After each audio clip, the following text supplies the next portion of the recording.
पिछले 10 सालों में जम्मू कश्मीर में हर चीज का दाम बढ़ा है, बाकी देश में भी बढ़ा है, लेकिन आपके लिए वो दिक्कतें और ज्यादा हैं क्योंकि जम्मू कश्मीर में इस देश में दूसरे नंबर पर आपकी बेरोजगारी है।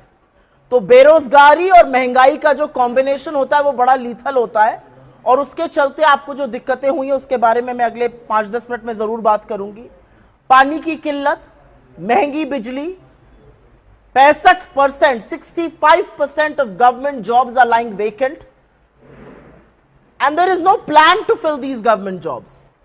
बेरोजगारी सबको पता है और उसके बाद 65% गवर्नमेंट जॉब्स खाली क्यों है, इसका जवाब तो सिर्फ एलजी और उनके दिल्ली में बैठे हुए आका दे सकते हैं। क्या चीजें सुधर गई उसके बारे में भी हम चर्चा करेंगे। बड़े बड़े दावे किए गए थे शांति के, अमन के, चैन के। यह अलग बात है कि जब 2024 का चुनाव आया तो जो शांति, अमन, चैन के बारे में अपनी ही डींगे हाँकते थे वो ना श्रीनगर लड़ने लायक थे, ना अनंतनाग राजौरी लड़ने लायक थे, ना बारामूला लड़ने लायक थे, तो वो सब रण छोड़ के भाग गए।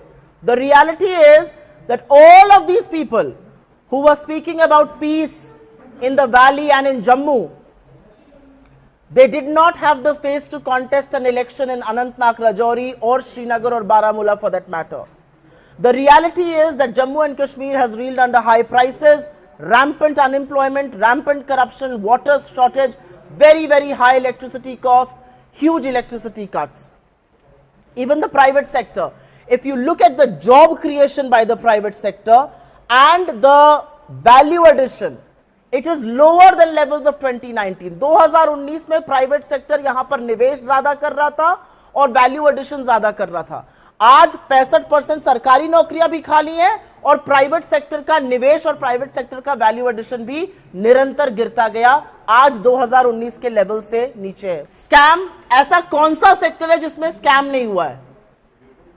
Mining scam, liquor scam, construction, contract, हर चीज में स्कैम हुआ है। और हर चीज में स्कैम का सबसे बड़ा पहलू यह है कि आपके हक को लेकर दूसरे के हक को दे दिया गया है। सबसे बड़ा पहलू यह है कि कॉन्ट्रैक्ट्स में यहां के लोगों का जो भागीदारी है, the participation of people in government contracts, the participation of people in mining, in liquor, in all of those things has gone down. और असलियत यह है कि अनएम्प्लॉयमेंट पे मैं बात शुरू करती हूं, ज्यादा डिटेल में अब बात करेंगे अनएम्प्लॉयमेंट में। और ये मेरा आंकड़ा नहीं है, ये सरकारी आंकड़ा है, गवर्नमेंट ऑफ इंडिया का आंकड़ा है। जम्मू कश्मीर का अनएम्प्लॉयमेंट बाकी देश के एवरेज अनएम्प्लॉयमेंट का डबल है। The unemployment in Jammu and Kashmir is twice that of the national average unemployment. The unemployment in the age group of 15 to 29 years, आप में से यहां पर बहुत सारे युवा साथी हैं और आप जानते हैं कि 15 से 29 साल में जो अनएम्प्लॉयमेंट होता है वो भयावह होता है, वो 30% के आसपास है। महिलाओं का unemployment, I see some women sitting here, there are 2 of us here on the stage, forget about 28.6% for youth, 48.6%, almost 50% unemployment for young women who should be with jobs. 65% government पद जो मैंने आपको कहा वो खाली पड़े हुए हैं। 60,000 डेली वेज अर्नर्स आज भी 15 साल से 300 रुपए दिन का कमा रहे हैं और वो पब्लिक हेल्थ डिपार्टमेंट में, इंजीनियरिंग में है, वो पावर डेवलपमेंट में है, वो क्रूशल चीजों में है और ये संविदा कॉन्ट्रैक्ट की उनकी नौकरी चलती जा रही है। जम्मू कश्मीर में पिछले 5 साल में करीब करीब 12,000 डोमिसाइल सर्टिफिकेट्स दिए गए और ये 12,000 डोमिसाइल सर्टिफिकेट देकर आपकी जो अपॉर्चुनिटीज थी वो किसी और को दे दी गई। जो नौकरी, जो कॉन्ट्रैक्ट्स आपको मिलने चाहिए थे, यहां के लोगों को मिलने चाहिए थे, ये इंश्योर किया गया कि वो किसी और को मिले। ये 12,000 लोग जिनको होम डोमिसाइल यहां की दी गई वो कौन लोग हैं?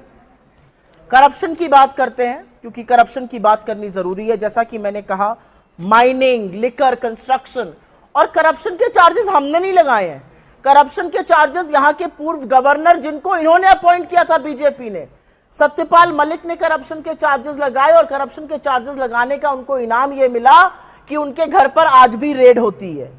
यही नहीं, अशोक कुमार परमार जो रिटायर्ड आईएएस है, उन्होंने करप्शन के रैम्पेंट चार्जेस लगाए रिक्रूटमेंट स्कैम्स में, जल जीवन मिशन में, और उनके ऊपर भी रेड होती है। और उन्होंने तो सीबीआई इंक्वायरी की भी मांग करी थी, जो अभी तक नहीं